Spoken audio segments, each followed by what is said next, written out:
Сәлем достар. Қазір Сары Шаян зодиак белгісінде туған жандарға расклад жасайтын боламын. Жалпылай жыл энергиясы қандай болады екен?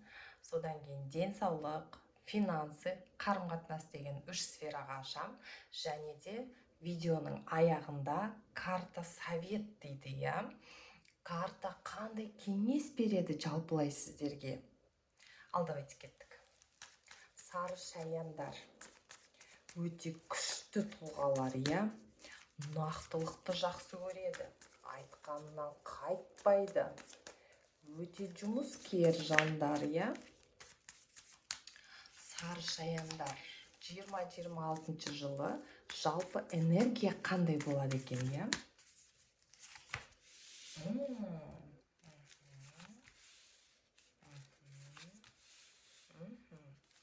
Так, Сары Шаяндар, қараңыздар. Өткен дүниені еске аласыздар. Болады ғой, прошлый, бір балалық кезеңді еске алу, иә, сондай бір. Содан кейін мүмкін сіз жаңа бір жерге ауысасыз, жұмыс бабымен, не болмаса көшесіз деген сияқты, не болмаса жаңа бір қарым-қатынас басталады.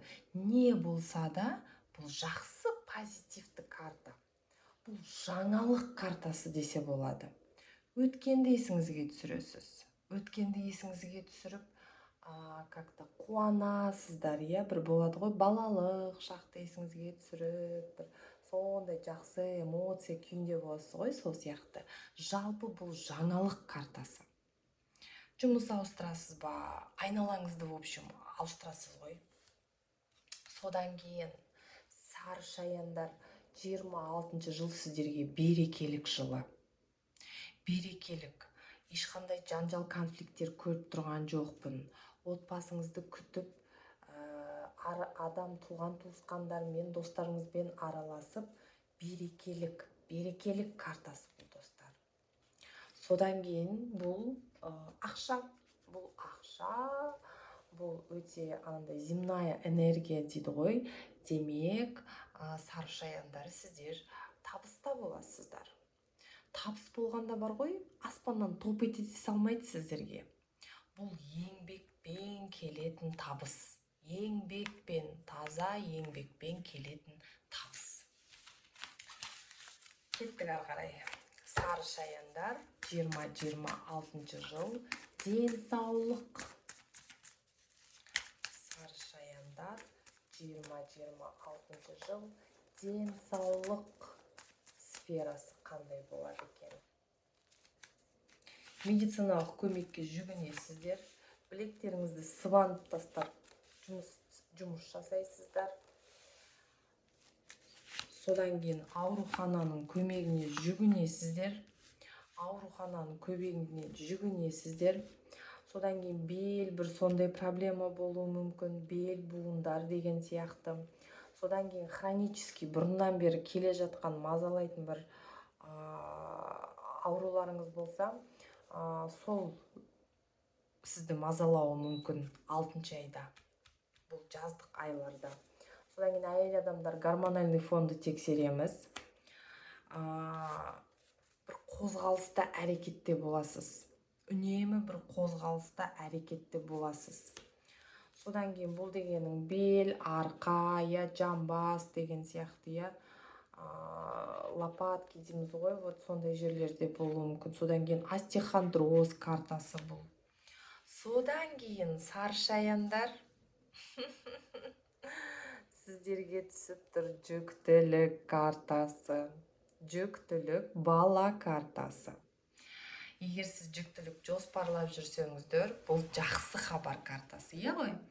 Егер жүктілікті жоспарламай жүрсеңіз, мысалы үшін, онда бұл сіздерге демек бір предупреждение, сіздерге көтеріп қалуыңыз мүмкін деген сияқты ғой, денсаулық жағынан.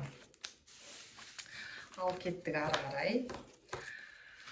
2026 жыл Сары Шаяндар үшін финансылық тұрғыдан қандай жыл болады екен? Сары шаяндар. Финансы. Жұмыс істеу білетін жандар. Ақшаны дұрыс бағыттайтын жандар. Жайдан жай ақшаны шашпайтын жандар. Финансы. Так. Көп жұмыс жасайсыздар ғой биыл. 26 жылы.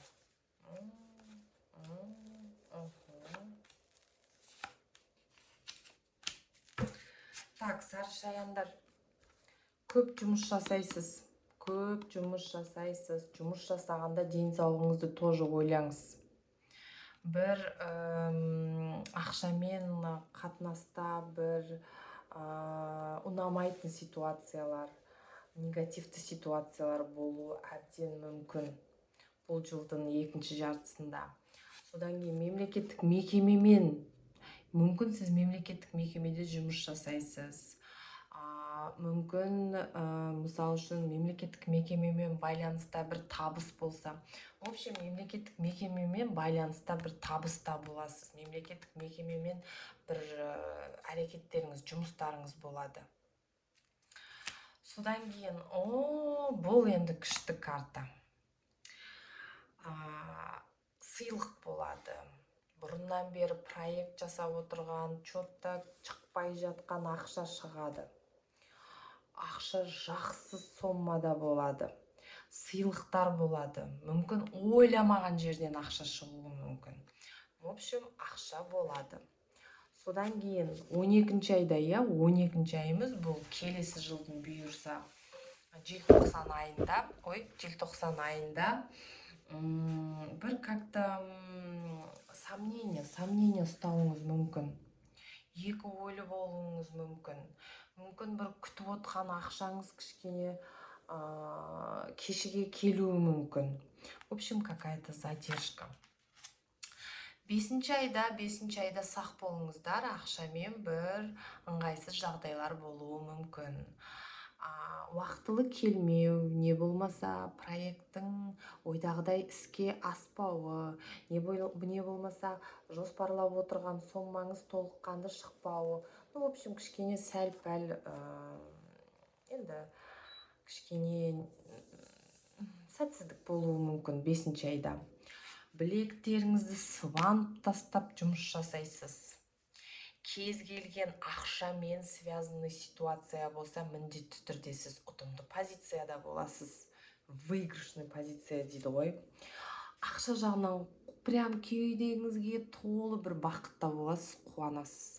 Мүмкін бірдеме сатып алу, мүмкін бірдемені баяғыдан бері өтпей тұрған үйіңіз, машинаңыз, жеріңіз болса, сол өтіп кетеді. В общем, ақшамен байланыста, ақша себепті бір қуану болады. Прям қуану. Бұл 5.000 теңге, 10.000 теңге емес. Бұл жақсы соммада ақша. Жақсы соммада. Крупные покупки, продажи дейді ғой, сондай. Бір крупный болады. Содан кейін сары шаяндар байқаңыз 7 айда мошенничество картасы шығып тұр. Демек, бұл ақшамен алдану мүмкін. Не болмаса өзіңіз бір идеяңыз болса, сол идеяңызды біреу ұрлап алуы мүмкін. В общем, 7-5 айларда сақ болыңыз. Жақсы. 5-6 айлар кішкене сіздерге сақ болып, кішкене жан-жағыңызға қарау керек. Қадамның бәрін ойлау керек деген сияқты. Кеттік сары шаяндар. Сары шаяндар, қарым-қатынас, жеке өмір, махаббат 20-26 жылы қалай болады екен?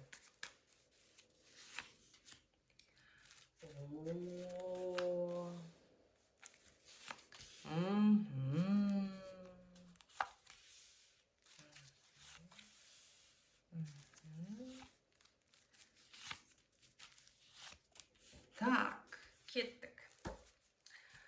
Махаббат, сезім, көбею. Егерде сіз қарым-қатынаста болсаңыздар, онда сезімдеріңіз уақыт өте көбейеді. Егерде сіз тұрмыста болсаңыздар, баяғыдан бері тұрмыста болсаңыздар, сезімдеріңіздің қайта бір второе дыхание дейді ғой, сол көбеюі, бір-бірлеріңізге көбірек көңіл бөлу, махаббат сезімі көбею деген сияқты. Содан кейін активная бурная деятельность. Активная бурная деятельность. Махаббат жайлы мазасыздық, махаббат жайлы тіршілік әрекеттер, анда мұнда бару, орында тоқтамау. 8-ші айда. Егерде сіз мысал үшін бойдақ болсаңыздар, сол махаббат себепті анда мұнда баруыңыз мүмкін. Кездесулер деген сияқты, я. Содан кейін бұл жерде кішкене вот как-то егерде сіз тұрмыста болсаңыздар, онда демек кішкене бір-бірлеріңізді сынап, бір-бірлеріңізді аңдуыңыз мүмкін. Бір кішкене жанжал, ұсақ-түйек конфликт болуы мүмкін. Ал егерде сіз мысал үшін бойдақ болсаңыз, демек ғаламторда, интернетте сізді біреу қарап жүр, сізді қарап талдап жүр, сізге сөз салғай жүр деген сияқты наблюдение ғой, в общем. Так, бұл жерде енді кішкене сөздің шыны керек, кішкене енді махаббаттың, сезімдердің құлдырау картасы 5-ші айда. Бір кішкене вот как-то вот кішкене уайымдау, сен осы мені жақсы көресің бе? Жақсы көрсең неге көрсетпейсің махаббатыңды деген сияқты мағынада ғой. Бұл енді берекелік картасы. Берекелік деген бұл құр махаббат емес. Берекелік бұл махаббат, көңіл бөлу, материалдық тұрғыдан көмектесу. Содан кейін күту, бір-бірлеріңді ойлау, бір-бірлерің қалын сұрау деген сияқты ғой. Міне, осындай мағынада. Ары қарай кеттік. Кейбір кезде, әсіресе қарым-қатынас ұзағымен, жылдан бойы кел жатқан болса, арасында біз как-то жалығамыз, Арасында жалығамыз, бір жаңалықтарды, бір өзгерістерді қалаймыз, Сондай өзгерістер картасы ғой. Өкпелейміз, мысал үшін. Сен көп болды, мен киноға шақырған жоқсың, неге біз үнемі балашаға, неге бір жерге бармаймыз деген сияқты ғой, міне. Бұл 6-ші айда. Ары қарай кеттік. Маг картасы. Махаббатыңызда сенімдісіз. Өз жұбайыңызда сенімділік. Бәрін ақылмен істейсіз. Бұл тек қана лапылдап тұрған махаббат емес, бір-бірлеріңізді сыйлау, бір-бірлеріңізді қадірлеу. Егерде кішкене махаббаттарың, қарым-қатынастарыңыз қылдыраған кезеңде болса, онда демек бір-бірлеріңізді сыйлайтын, бір-бірлеріңізді бағалайтын кез келді деген сияқты ғой. Жақсы мағынада қыздар. Ал енді кеттік. Бұл дегенің енді әйел адамның картасы. Берекеліктің бәрі әйел адамның қолында. Тек қана құр махаббатпен әшейін дегенің сен тоймайсың, Әйел адам болғаннан кейін берекелік болу керек. Тек қана әдемілік емес, берекелік. Сіз сол берекелікті биыл қолыңызда ұстайсыз. Өте берекелі,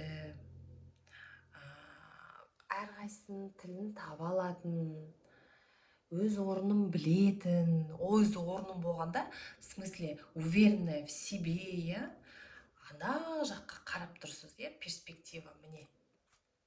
Керемет карталар. Ал енді 2026 жылға сарышаяндарға карта қандай кеңес береді екен? Сарышаян 2026 жыл карталар қандай кеңес береді екен? Жалпылай, Кәне көрейік. Шешім қабылдағанда көп ойланба дейді. Өз интуицияңды тыңда дейді. Эмоцияларыңды тыңда. Шешім қабылдауда ұзағымен ойланба дейді. Ұзағымен ойланба. Эмоцияңды тыңда. Іш дүниеңді тыңда дейді. Бұл маг картасы, қыздар. Маг картасы деген Биыл сіз бәрін ақылмен істейсіз. Анандай прям асығыс, бір арпалы сондай түк жоқ. Бәрін ақылмен, баланста жасайсыз. Содан кейін восьмерка чашек. Короче, өзіңмен өзің жалғыз бір жерге үйтіп тұйықталма дейді, ашыл дейді. Тұйықталып, өзіңмен өзің бір жерде жүрме дейді. Немі дейді, адамдармен бол дейді, энергиямен бүйтіп басқа адамдармен энергиямен сізге как ауысып отыру керек, бүйтіп байланысып отыру керек деген сияқты. Сонымен достар, сары шаяндар, сәттілік сіздерге 2026 жылы. Подписаться басып қойыңыздар, лайк басып қойыңыздар, комментарий жазыңыздар. Содан кейін жеке расклад керек болса, каналдың описаниясында менің нөмірім бар, WhatsApp арқылы хабарлассаңыздар болады. Сау болыңыздар, сәттілік.